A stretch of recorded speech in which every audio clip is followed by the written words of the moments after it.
What up, Buckeye Nation? Welcome to the Buckeye Boys, where we talk about college football with real fans. I'm your host, Devan. I got Tony, or better known as Curse Designs, in here with me today. Tony, how was your day, my dude? I was all right. I'm getting over my voice is kind of messed up. I've been getting over some sort of sickness, but I'm here. I'm good. So Hey, man, I appreciate you coming in, dude, even with a little bit of a raspy voice. We might even like that sound better. You never know, dude. maybe But, I wouldn't miss it. So. dude, Buckeyes won. Um, in a dominant fashion, if you asked me, with the way that a lot of people are talking about the game. Um, that's not what happened. But I get that though. I get why, because the first half, the first quarter, the defense came out and looked like they were struggling. Now, I want to start off with this. I want to start off with what I expected. Okay. So I kind of expected our offensive line to struggle. I expected Marshall's um, defensive line to give us more trouble, only because I thought that Marshall's defensive line was better than any other defensive line we've been up against this year. So if I was looking for an area um, that we were going to struggle, that's where I would have guessed. What were your initial thoughts of how you thought this game was going to go? I mean, I thought I assumed we'd be dominant or whatever, but I mean, yeah, like especially Donovan Jackson came back on the O line, but like then you got somebody new kind of like in there that they haven't had. So I figured like maybe there would be a problem. You know what I'm saying? Just gelling right at first, whatnot. I assumed we'd run the ball. But yeah, same kind of thing as you. I think we thought similar things on that to say that that I think I had the same expectations as pretty much anybody to come into the game. You know what I'm saying? And face down Marshall with shouldn't have been that big a deal. And at the end of the day, it wasn't. Kind of. Yeah. So we're going to dive into some struggles and some good things. This is kind of going to be a brief overview of the game. We'll dive into it a little deeper. I've only watched the game 4 times now, so I want to watch it about 10 times before I dig into some particular things that I saw. But I want to start off with the stats, man. Okay. So let's run these down. Total yards of offense for Ohio State was 569 yards of offense. They passed for 289 yards. They rushed for 280. They had 10 yards per play, right? And the defense struggled, but this is Marshall stats. 264 total yards. I was expecting 150. They passed for 139 yards. They It felt like ran it felt like way more than that. Holy hell. they ran for 125 yards. We held them to 3.8 yards per Wow. play, right? Uh, they had the ball for 36 minutes and 15 seconds. We had the ball for 23 minutes and 45 seconds. So, um, right off the gate, right? We come out, Marshall gets the ball, they start running down the field on us. So, I was very curious once I heard that Tyleik Williams was out of the game, how our D line would look, because before this season ever started, I was on a couple different shows and they always wanted us to give lists. And I gave Tyleik Williams as the most valuable player on the defense Absolutely. because the dude is an absolute beast in there. And he's a leader. And he also, he matches up well with Ty Hamilton. Ty Hamilton is really good at just holding that line, like not getting pushed back. Tyleik is really good at penetrating the offensive lines and Yeah. causing disruption. So he'll penetrate, throw him off, push him down towards Tyleik. It's a beautiful combination. It works out. So I was really interested. They chose to start Hero Canoe. was it was interesting to me to see that because I thought for sure it would have been K-Mac, man. I thought he had been playing really good, but that first drive, you saw several things. You saw the D line not getting much push, right? Now, No, yeah, we got to give credit where credit is due. Marshall's O line, their quarterback was playing a hell of a game. He was playing very good. Um, yeah, so their offensive line was getting pushed. He was getting some runs. I mean, our DBs were getting beat on some stuff, and our linebackers just didn't seem like they were attacking much. right. You know that They were very stagnant. Yeah. And then you saw this pattern, a lot of people are talking about it, of vanilla defensive calls, like very plain defensive calls by Jim Knowles. But um, yeah, so that first drive, I mean, they marched straight down the field. They did what they wanted. And that And giant quarterback ran it in, which was weird. yep. But remember, we were coming off a bye week. So give me your thoughts of what was going through your head on that first drive. What did you see the first drive? I mean, I saw the same. Like, I thought the Hero Canoe thing was weird too, and I saw Hero Canoe get not do well on that drive or most of the day. Like, yeah, it just seemed like we were never in the right position where we needed to be. You know what I'm saying? Like and their quarterback was just like he was just taking off on us, and that's why. And then when they were passing, that's why I said like it seemed like they would have thrown for more because it just seemed like it was every drive. All of a sudden they were on the 40. It was like what's going on? Like, and so like that first drive, like I was just like, what? I mean, like I felt like I was in bizarro world because I was like, what is happening right now? It's like nobody is doing their job. Like nothing is in the right position. It was all just kind of off kilter and askew. Yeah. And you know what I'm saying? Like it was odd. Like it was an odd feeling. Like to be fair, like I called this the most the least satisfying 35-point win ever. Yeah. I feel you. I do want to kind of back up because yeah, this is a weird game to even talk about because you want to complain, but I read the stats, 3.8 yards per play. They shut them out in the second half. So, we're sitting here complaining about this, but I think we're complaining because for me personally, because of my expectations, so here's what I ask myself. What At what point would I not complain about the defense? Right now they're 100%. They deserve a little criticism for coming out so flat. It was a bye week, man. It was a noon game. It was hot. It was, oh yeah, It's known that Ohio State struggles with the bye weeks. We could also turn this around. We could blame this on Day by saying maybe he shouldn't have had an improvement week. He should have just done the bye week, bro. He should have right. just freaking done the bye week, dude. But, Yep. you know, so they came out flat. But the truth of the matter is they figured it out. They got it together. Now I know that their starting quarterback went out. Now, do I feel like they might have scored again with their starting QB? If you ask me, I do, man. I do. I Yeah. really didn't see us loading that box up even in the second half. It was just they lost their starting quarterback. Yeah, So they just kind of crumbled after that, really. yeah.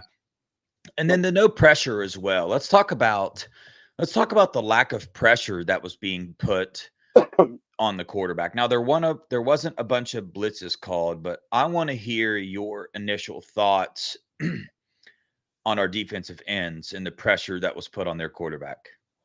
I mean, in the second half, it got much better. But like the first, it just seemed like they weren't getting through, and I couldn't figure out why.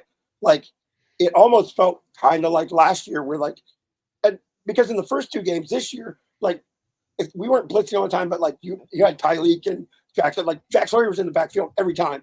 You know what I'm saying? Like, and it just seemed like I don't know what it was, if they were overworked, if they flat, they just wasn't into it, whatever it was. You know what I'm saying? Like it just that whole first half felt so disjointed and strange. Like we were just one thing after another was happening, and like the defense could not. do what they needed to do. Like, whether it was the linebackers just stagnant, the DNs, they just weren't getting through. Because I mean, if anything, Jack Sawyer should have got through. Like, just that's what he's been Yeah. doing, and he just wasn't. And I Yeah. mean, I know Marshall has scholarship athletes too, but like, come on, Yeah. I like, know. That is something to say, is that, you're watching a team, Marshall has scholarship players. They have potential NFL players on their roster, and we got to give credit to them, man. They came out, they executed the first drive, they executed a very good game plan offensively, and one could kind of be thankful that this happened to our defense against Marshall, because now we get to sit back. They got all that film to watch with the running QB. You got you got all this film to watch of, a team marching down on you, getting in the red zone and scoring two separate times. Previously, there were no teams getting in the red zone. So I'll take this. That way, there's got some film on our defense in the red zone. So, but yeah, overall, my expectations for our defense was definitely the defense was not what I was worried about coming into this. I thought my prediction for the game was 63-3. So I wasn't far off offensively, no, but I was pretty far off defensively. But I would say overall, my biggest part of the defense, or I'm like, dang man, I really hope something clicks, is the linebackers. So yeah, I have watched I have watched the game 4 times.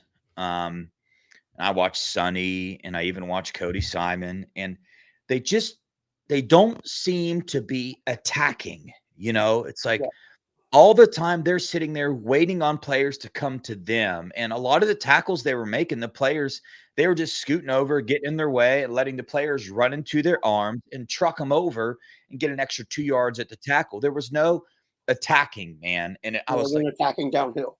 let's go, let's go, let's get downfield, let's attack, let's anticipate this quarterback running it again. Keep your eye on the dude and go attack him in the backfield. So I don't know did you pay attention much to the linebackers, and what's your thoughts on what we saw out of the linebackers? I mean, I tried to. I've only watched the game once. I don't have the luxury of watching it 4 times. But I mean, I felt they were stagnant. Like it was just like I was that whole first half. I was trying to figure out like what is wrong here. Like what pieces aren't fitting, and the linebackers. I mean, there was a lot of pieces that weren't fitting, but the linebackers were just kind of there. You know what I'm saying? There was no footwork. There was no downhill motion. You know what I'm saying? Like even laterally speaking, they they just weren't getting. You know what I'm saying? Like they had a bunch of QB runs to the outside and stuff. Whatever. It just seemed like we couldn't get there. And Yeah. I know we're faster than Marshall. Like we have very fast players. Like I don't understand why we couldn't get there. Like their quarterback was not that fast. Just a giant slow kid, just running all over us. Yeah. Now, there I'm going to say this. Watching this game, watching our defense does not bring about any fear in my heart. It doesn't make me question whether we have the best defense in the country. It does not. I have no worries about it whatsoever, because there are some positives to this, right? I thought Lathan Ransom had a very good game. He that pass that he caught, that the Marshall receiver caught in the end zone when his foot hit out of bounds and they gave him a touchdown. Yeah, That was a little bit of a Lathan Ransom missing the coverage there. But overall, Lathan Ransom played very well. I thought Caleb Downs played very well.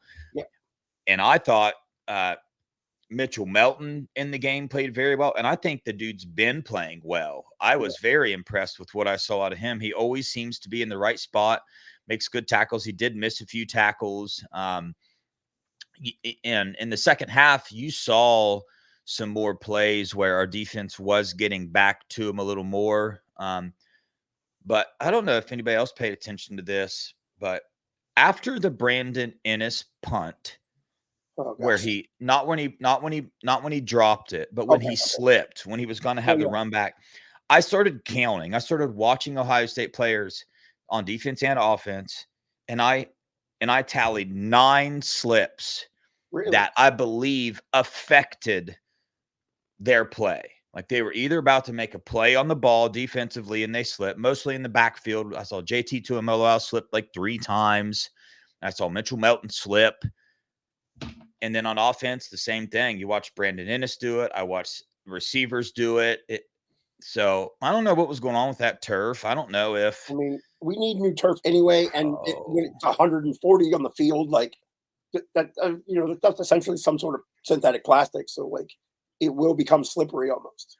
yeah, that's what I was thinking. I was very curious about that. But then I was on the hot podcast last night and we were talking about Eric over there was thinking Gene Smith because that's the last present he left us is a slippery turf for our Buckeyes to That play just on. tears people's knees up. And yeah, yeah, Yeah. yeah. Turf is But, horrible.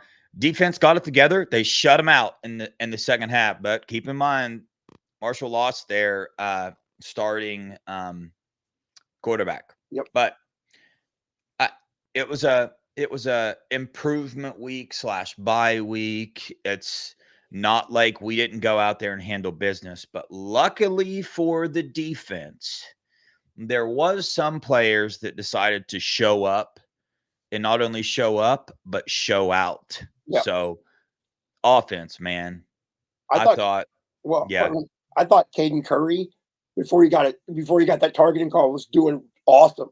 You know what I'm saying? yep. Like he was on it. Like it's so. Yeah, we can hit on that. That's a good point. I did too.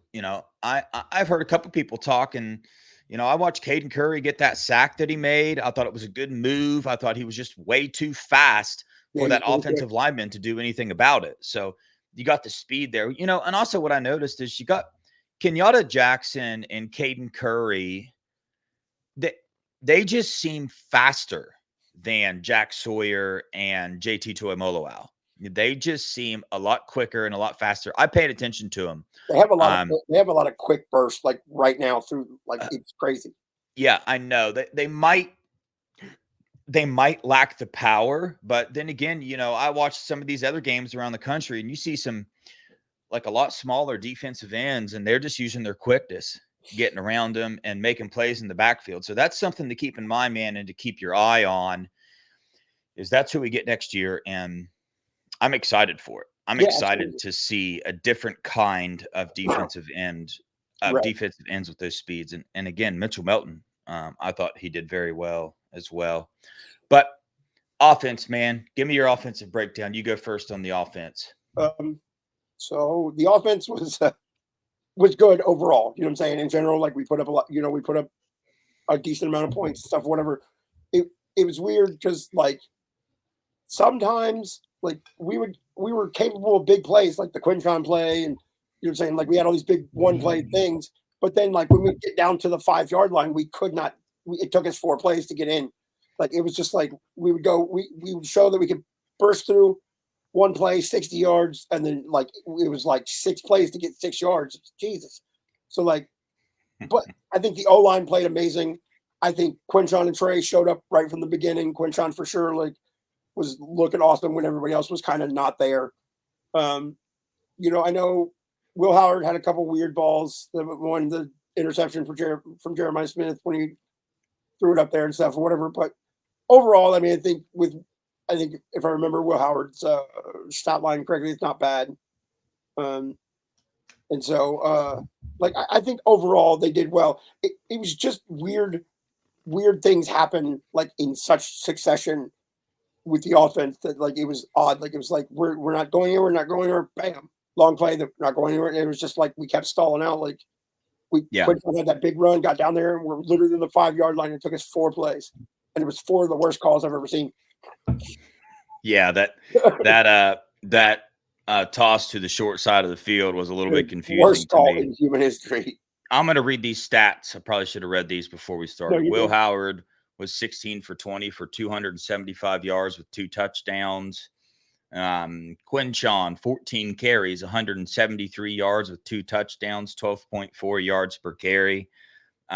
Henderson, 6 carries for 76 yards, 12.7 yards per carry with 2 touchdowns. James Peoples had 6 carries for 31 yards, 5.2 yards per carry. That's pretty good, if you ask me. Yeah. Receiving, Emeka Ibuka, 5 receptions for 117 yards with a touchdown, averaged 23.4 yards per catch. Jeremiah Smith, 3 receptions for 70 yards, 23.3 yards average. Carnell Tate, 4 receptions for 64 yards, 16 yards average. Quinshon Judkins had 2 receptions for 14 yards as well. So for me, man, honestly, I'm not going to nitpick the offense. I really don't have anything negative to say about them. I hear what you're saying, and I feel you for sure. One could question some of those things, but overall, man, 289 yards passing, 280 yards rushing. I mean, you got Emeka Ibuka's first touchdown.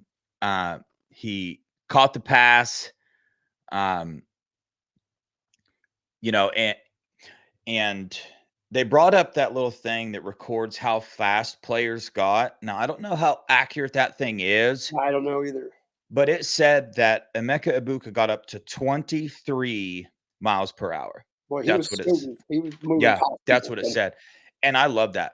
I love seeing Emeka Ibuka's game. I think he reminded people that he is a first-round draft pick, and I think Ohio State purposed themselves to give him the ball because he deserves to have the ball in his hand. He has the speed, he has the quickness, and the dude is an elite receiver, and Absolutely.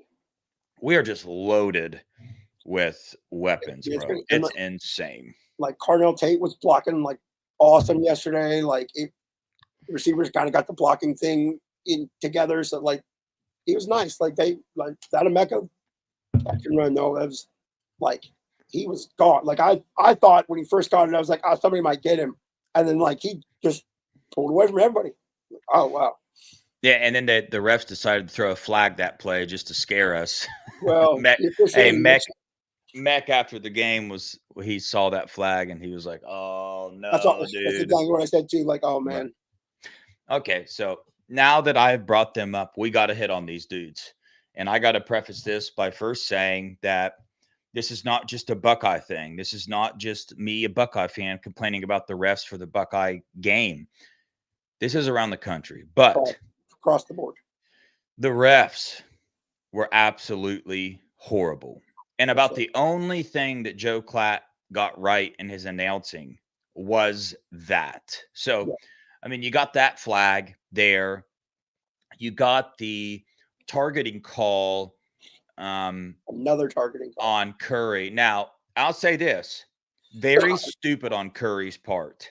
He should have never, that was ignorant. So he should never be in that situation. So, really, that kind of negates us even talking about this targeting. But I want to go ahead and address it because I told you, I mean, I've watched that play about 10 times now. Yeah. And Curry initiates with his hands, pushes the quarterback, and then kind of hits his face mask with his face mask, not the crown of his helmet, not any of that. So, Right. it's very disturbing to me what they are doing with this targeting this year. And I talked about it on a Ohio podcast last night, but it fires me up, man. It's very disturbing. And it's also very scary that you really don't know because if you go off that definition that they called Curry on, they should have probably called at least 5 more targetings during the game. I mean, how many other times did a face mask hit a face mask? I mean, Yeah. come on now. So that was insane to me. And then I actually had somebody push back on this next thing I'm about to bring up, which blows my mind. It makes me feel like I'm crazy. But that catch in the back of the end zone by the Marshall receiver, he was out of bounds. Absolutely. And, of course, the wonderful, amazing, awesome Joe Klatt and his beautiful announcing was on the side of, yeah, you can't really tell. It has to be, indisputable. You had Gus on the other side, like that's out of bounds. Joe's like, no, I don't think so. I Like, know. So they showed one shot of it clearly being out of bounds. Like, yeah, yeah, the white shoe was on the white line. right. And then they never showed it again after that in the replays. But I'll tell you this, I rewound it I zoomed in. I played it slower. I mean, the dude even kicks up like white stuff Yeah, off the field. Like when he lifts his foot, white comes with it. So yeah. I don't know if I'm crazy or not, but that is also disturbing that I mean, they took their time on this call. They went back. They watched it. I mean, if it shows he's out of bounds in one camera view, is that not enough? You would think. I feel like one camera view should be undisputed. Like how many cameras is undisputable video evidence at that point? But I mean, the problem is like the rule was already kind of vague, and then they have taken it to the next level, just being like, well, this is what the rule said. They're just taking it out of context and applying it to situations that like happen every single play, like because they saw it. You know what I'm saying? Like it just, I don't know, it doesn't make sense at all. And the fact that we've had it twice to us, like when I don't know, it's just, and it's happened everywhere. Like all the officiating, there's so many flags. Like I mean, look how many flags we had. Like the Brandon Ennis fumble. Thank God we got saved by Marshall's whatever penalty they had Yeah, there. Like what is that? What penalty is that? I mean, and again, I'm not even complaining about just Ohio State. I feel like Marshall got robbed. I feel like it should have been their ball. Like, what kind of flag is that, dude? yeah, What are you talking about? And somebody's probably gonna watch the video and look up the rules and be like, yeah, they're right. They might have been right. But the point is that I mean, this was the so I think the reception in the back of the end zone that they called an actual touchdown was pretty egregious, if you I ask agree. me. But then the other one was them having to review the ball that Ransom stripped that clearly went out of bounds, Right, and they had to spend 10 minutes reviewing it. right, Like, what are we reviewing? right. Like It it's their ball on the 4-yard line. right, We were out of bounds, dude. right. Like you could every other. There's like one camera angle where you couldn't see it, and I was like, oh, maybe you credit. And the next one, so you can see it just was a foot and a half out of bounds. Like okay, well, never mind. Yeah, I But know, man. It was crazy. So I do want to hit on this as well.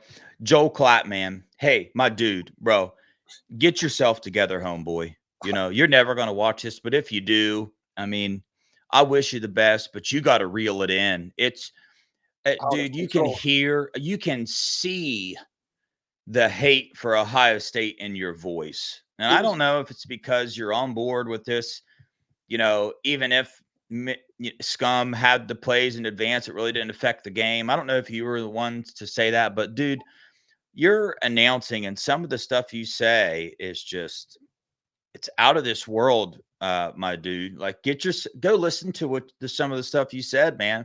At halftime, you know, I think our defense was on the field for like 41 plays or something. And mm, this is what Joel Klatt says at halftime. He says, now, mind you, I get, yes, our defense for sure they were tired, definitely.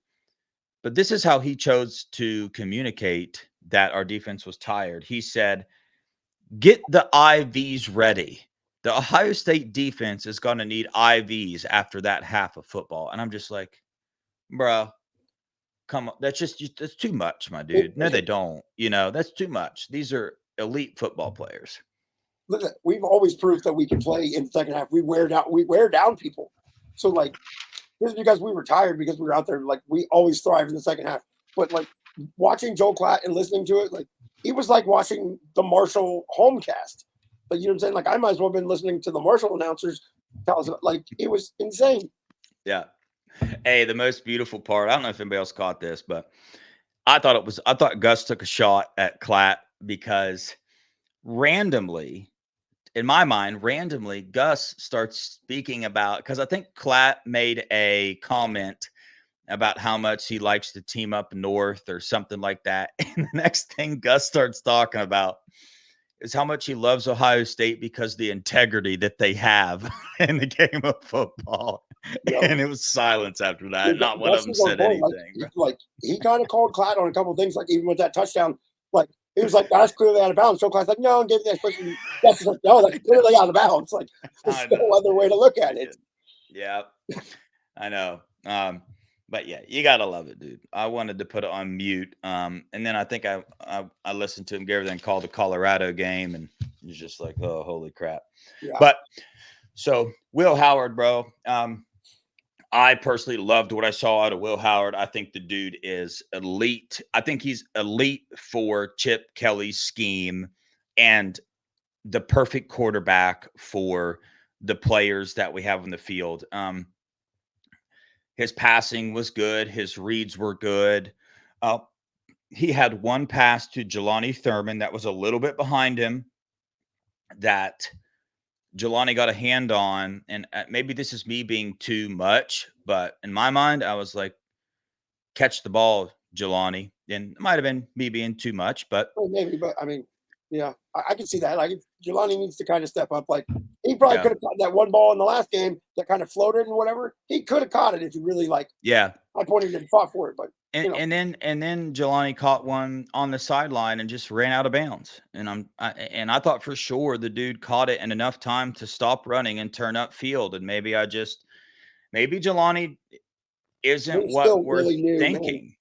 He Yeah, it's, but we'll see. yep, So Will Howard, good decisions. I want to talk about the pass to Jeremiah Smith. A lot of people are hating on Will Howard on that pass. I love the decision to take a shot when JJ is one on one. I don't think the ball was that horribly underthrown.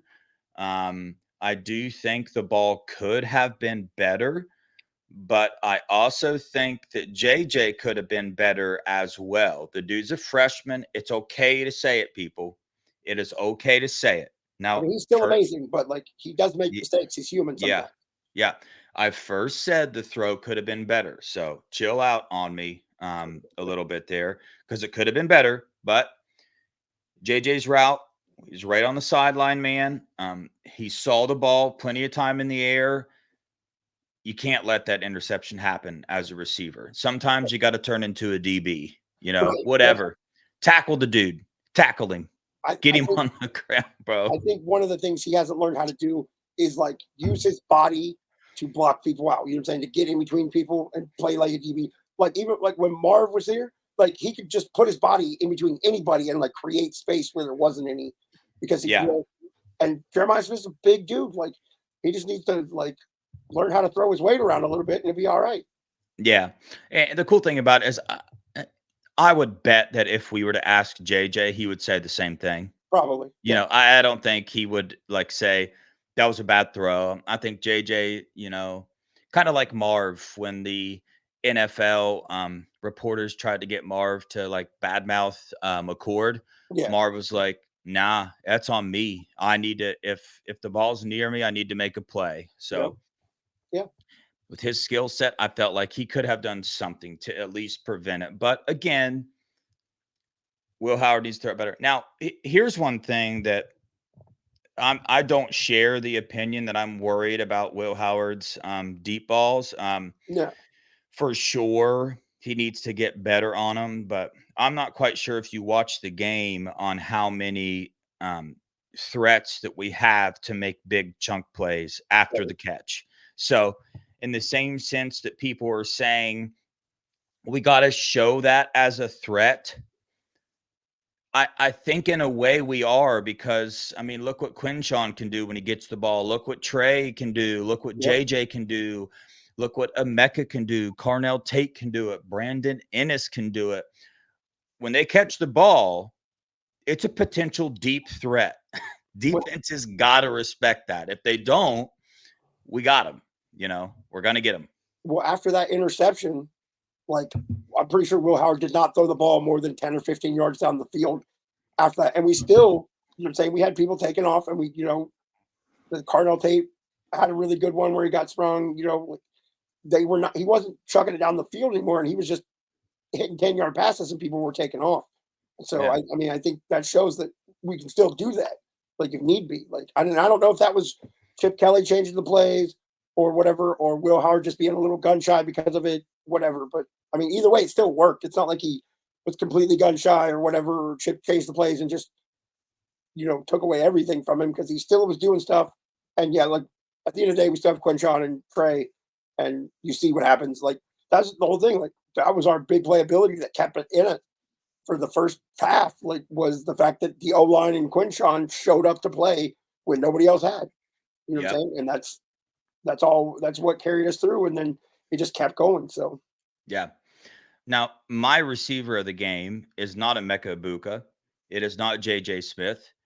And this dude is becoming one of my favorite receivers, and that is Carnell Tate because of his catching ability. The dude catches anything you throw his way in traffic or not. Um, but mainly his blocking and his effort that he puts into every single play. yep, Go watch the game and go back to watch it when he doesn't get the ball. The dude puts effort into everything he does, and I think he is going to be an absolute boss receiver. So, big fan of Carnell Tate. yeah. He's had a few in the last 2 or 3 games. He's had like some blocks that really were key in just bringing people. So you Yeah, know, for sure. Our um our running backs don't really need to say much. Quinshawn proved who Quinshawn was. The dude is a train running through there, very violent runner.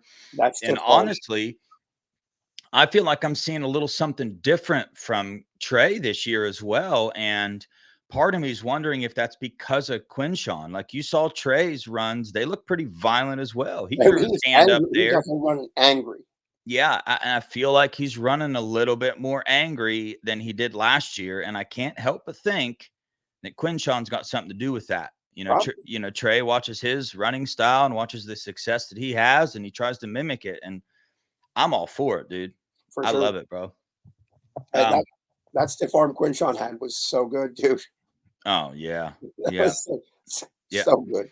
But I mean, we have so if you ask me at this point in time in the season, if I had to pick one position group, one skill position group that's going to win us a natty, dude, it's those two, bro. Those two are elite. Absolutely. Their speed. We've had so many big runs come just breaking out of there this year. Yeah, I know. Tight ends, man. Um, I was not a fan of tight end play. I mean, Will Kazmarek made one catch from a receiving standpoint. I will be honest and say I haven't really dove into the blocking of the tight ends, but as far as the receivings, I'm not quite sure we have like a receiving threat at tight end. Will Kazmarek caught a ball. Mecca Ibuka didn't really finish the block, and the dude I believe, hit the side of Will's shoe, and he fell over. Yeah, But hey, he made the catch. But the next time Will threw him a ball, it was a little high. I still think he should have caught the dang ball. Catch the yeah. dang ball, bro, and run down the field. Again, maybe I'm being too hard, but I mean, he's like the slowest white tight end on the planet, but it's okay. oh, dude, so He's so slow. slow. So slow. Like the tight ends have just looked so lackluster, even with Jelani in there. It's like we got him in there and we've got him doing things, but like it's so basic. You know what I'm saying? Like you said, like caught the ball and just ran out of bounds. Like he Yeah. hasn't learned how to fight for the ball. Like there's a lot of things he hasn't learned, and it just looks lackluster all the way around. Yeah. I know. So I hit on the receivers, we hit on the quarterback, we hit on the running backs, we hit on the tight ends, offensive line. I was a huge fan of what I saw. I thought Donovan Jackson came in, did his thing. I fell even more in love with Seth McLaughlin again. He's the leader of the offensive line. He's the captain of the offensive line. I thought Josh Simmons had a pretty good game. I thought Tegra Shabola did. When I watched Austin Sareveld come in, now there was a couple plays when I saw him come in where I was like, what you doing there, bud?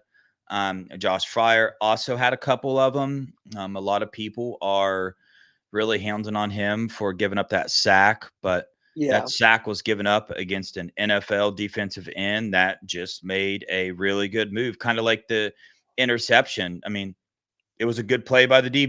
He yep, made an interception. That's football, you know. I don't mind the interception. I didn't mind the throw. Just like I'm not going to get too bent out of shape over Josh Fryer giving that up. Do I think he's an elite right tackle? No, I don't. Do I think he's like serviceable and can get the job done? He has so far. He's right, getting the job done. yeah, You can't complain 280 yards rushing and doing what he did. His hustle downfield, the way they're finishing the blocks. I'm very excited about what I saw from the O line. What's your thoughts on the O line? Like I said, the O line and Quinshawn were the only ones that showed up and played with nobody else. When I felt like nobody else was like, it wasn't clicking for everybody else. They were the ones, and I think the O line looked solid all game. Like having Donovan Jackson back, like even just made it click more. And I mean, think about it. Like think about back to the beginning of the off season, and the biggest question was like, oh my god, the offensive line's going to be terrible. And it slowly got better and better and better. And now we're like, oh, our offensive line's amazing. Like, but think about that. Think about 6 months ago what you felt about the offensive line, and now when you've seen it, it's not. It's something completely different, and it's just a weird feeling to think back to that. Like, man, everybody was in panic over the offensive line, and here we are. They're the ones stepping up most. Yeah, I know. I'm excited about it. Uh, we wouldn't be Buckeye fans if we didn't talk about the special teams fiasco that we saw. I think I was texting with you. Yeah, I was also texting with Donald and Karen Rochbook. They're in the chats all the time and yeah, stuff. So what up, Donald? yeah. You guys both text me at the same time. Like, if this dude kicks it out of bounds for a third time straight, get him out of there. Right, dude, he's got to But go. hey, Man.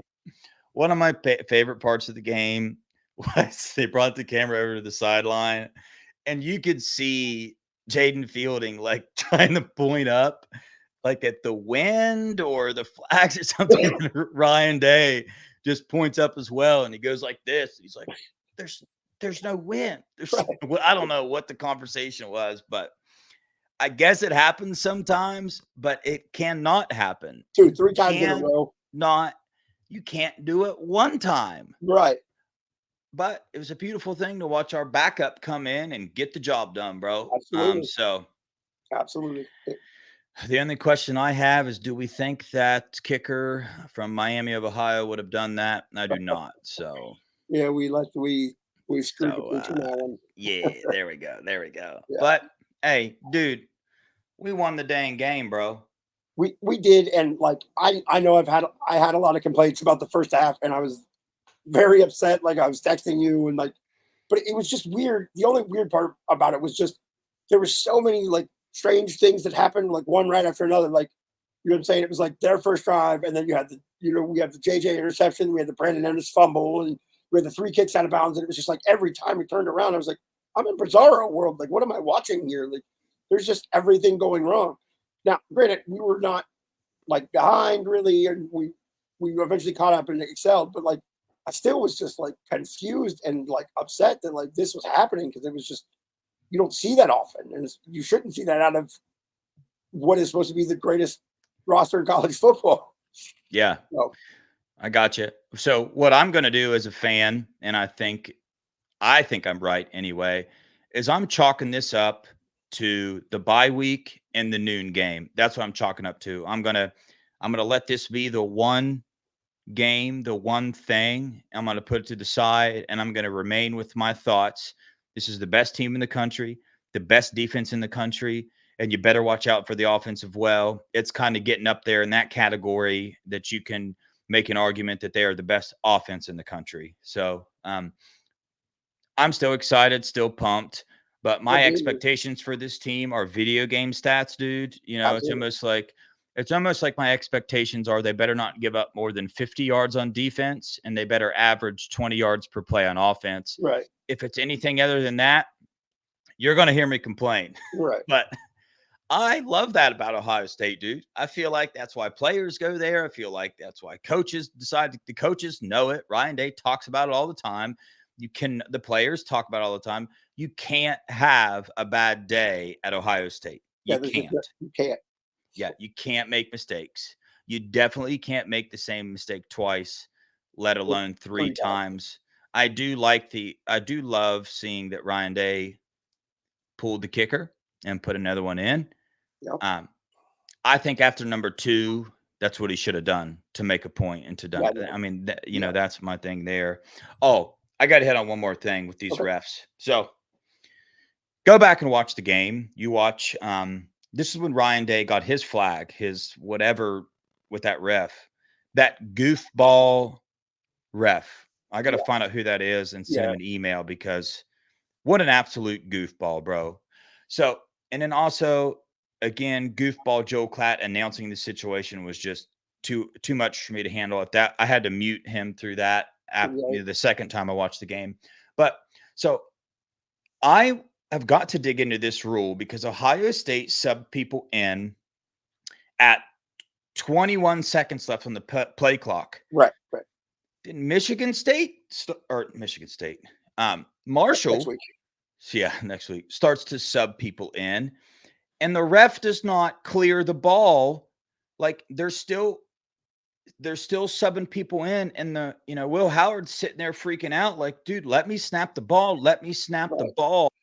They weren't going to let them. The refs, the officials were not going to let them snap the ball. They were going to force them to to take a have delay a delay game. of game, and I I'm just blown away. Can they do that? I I always thought there was a cutoff to substitutions. Like if you sub and it's past whatever 15 seconds or whatever left, like there's not enough time for somebody else to sub. That's like how you do it. Like so, if you can get your subs in and they can't get theirs in, like I know you're supposed to let them, but like yeah, I don't I don't know. You have to look at that because I always thought there was there was a cutoff to where like it can't be done. Like and maybe that was the rest screw up. Where like maybe we shouldn't have been allowed to sub at that point, so they shouldn't have been allowed to. You know what I'm saying? Like it shouldn't have triggered that chain of events, but like, I think that was what Ryan Day was talking about. Like, you let me do this, and then all of a sudden you let them like you couldn't do the math that there was not enough time on the play clock. Well, Like, the point is,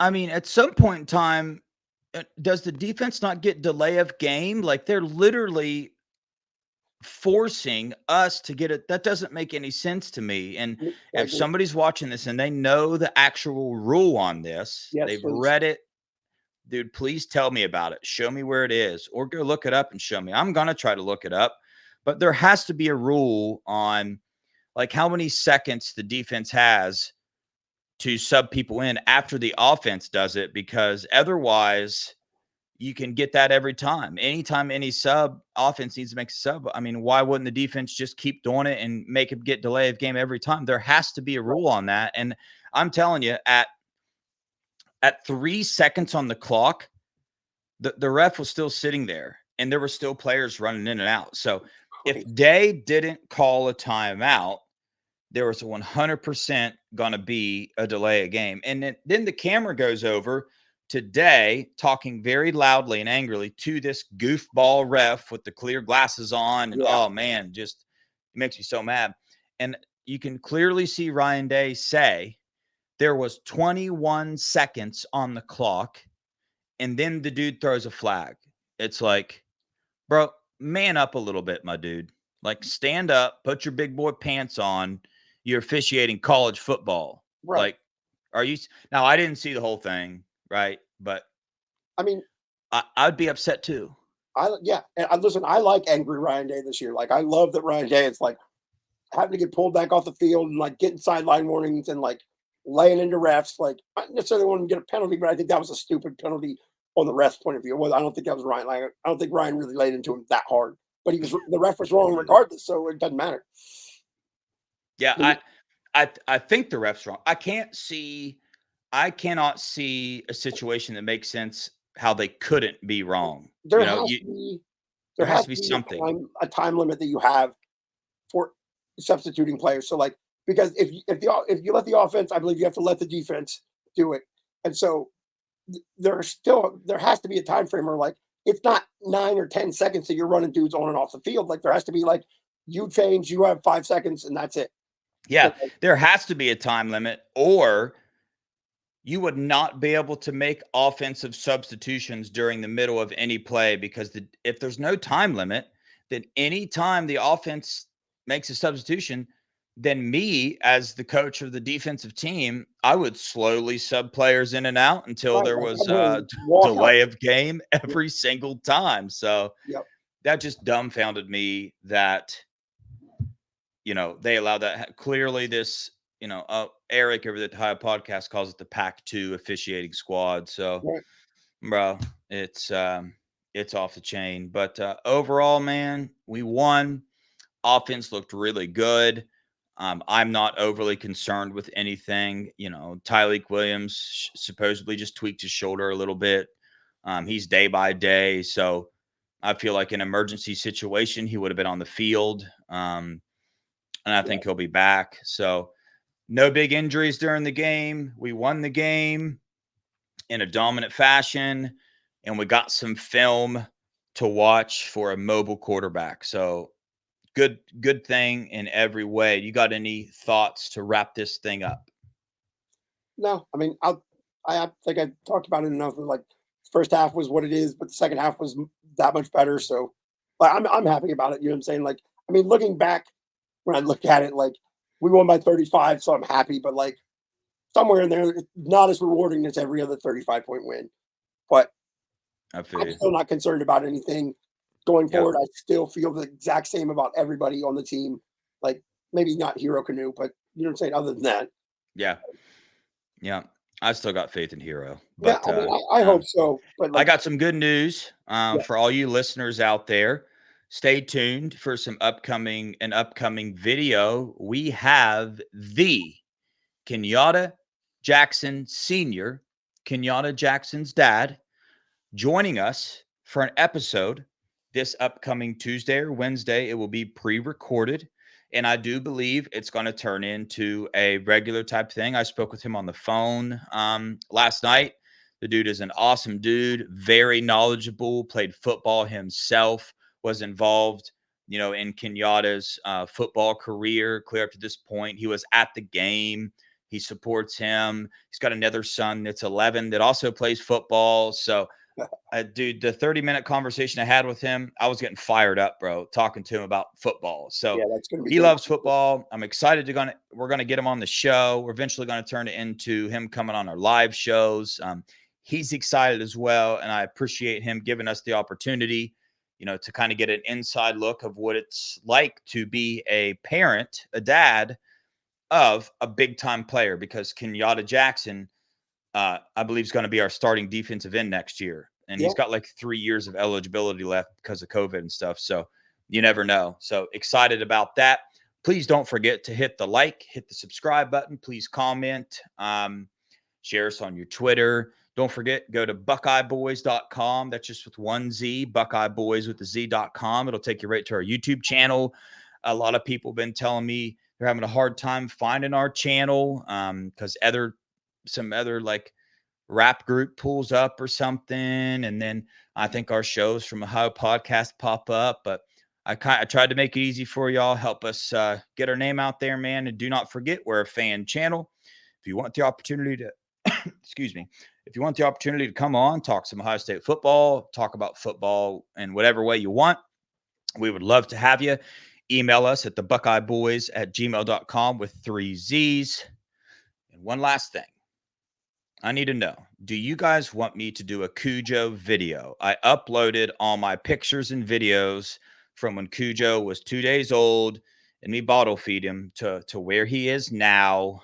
This is an Ohio State football channel, but Cujo's known a little bit. So I would love to put that out there, but I want to know if y'all as listeners want to see it. So let me know. Other than that, appreciate you watching. Appreciate you supporting the channel. We look forward to seeing you next time. And with that, go Buckeyes. OH. IO.